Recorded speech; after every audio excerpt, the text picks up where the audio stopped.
Hello everyone! Today, kukwento ko yung first love theory na na-experience ko. Hindi sa akin. Ako yung first love niya daw. Ewan ko doon.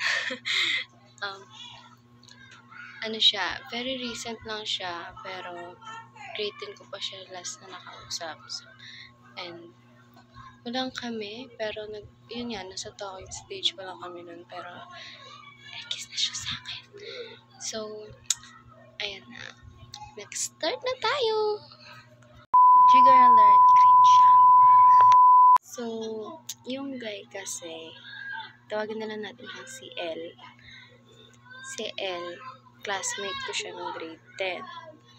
Tapos, may gusto siya sa akin nun. And since, alam mo yun, gusto ko rin ng experience kasi masyado talaga ako naglalak sa sarili ko, sa mga tao-tao. So, ayun, parang ginawa ko siyang, alam mo yun, pero seryoso din naman ako nun. Ayoko naman na So, yun nga, si L, marami siyang problema. Alam mo yun? I mean, maraming isa-isahin ko pa ba? Ano kasi siya eh, sobrang nakaka-turn off talaga yung mga nangyari. No? Ang daming nakaka-turn off na trait niya, and parang, lalo na yung part na parang proud pa siya doon.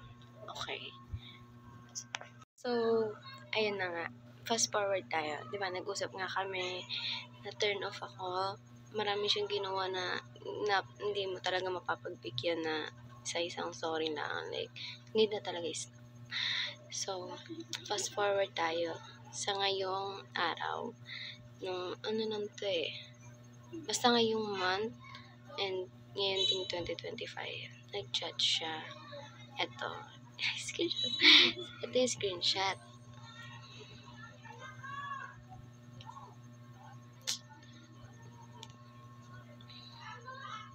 Basta basahin nyo na lang. Nung sinend niya yan, sa IG ko, actually hindi ko alam na siya yan. So, pala na kung sino man yan, tapos siya pala yan. So, nung sinend niya yan, automatic in-unfollow ko agad siya. And, kung gusto niyo malaman ano naging respond ko dyan, hindi ko siya sinagot. Kasi, first of all, ang gulo ng chat niya. Second, walang context. Tsaka, ano mo yun? Magulo talaga siya. Tapos, lastly, ayoko na rin talagang masama pa siya sa buhay ko. Ayoko nang makipag-deal sa mga ganyang tao. So, ayun. Hindi ko siya nireplyan dyan. Hindi sa dahil mataas yung ego ko, kundi pinoprotektahan ko yung peace ko.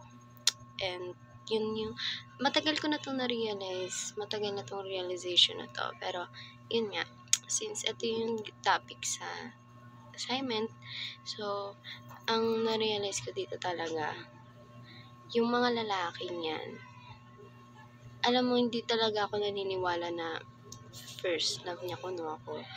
Actually, nandiri nga ako nung sa part na sinabi niya yan, kung ano man yan.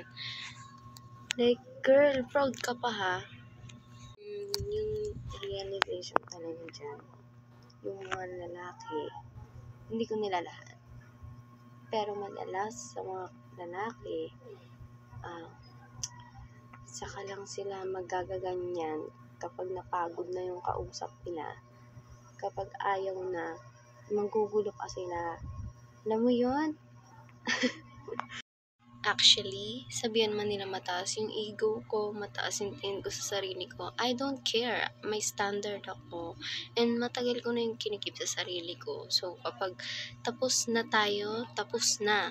Yun na yun. Nasa past ka na. So, don't expect na may maano pa siya sa akin. Ayun nga, yung realization ngayon, mas importante talaga mag-self-love ka muna bago ka pumasok sa mga ganyan. Kasi hanggat di mo alam yung worth mo, wag mo hanapin sa iba. Wag mo iasa sa iba yung dapat ikaw mismo una pa lang nahanap mo na.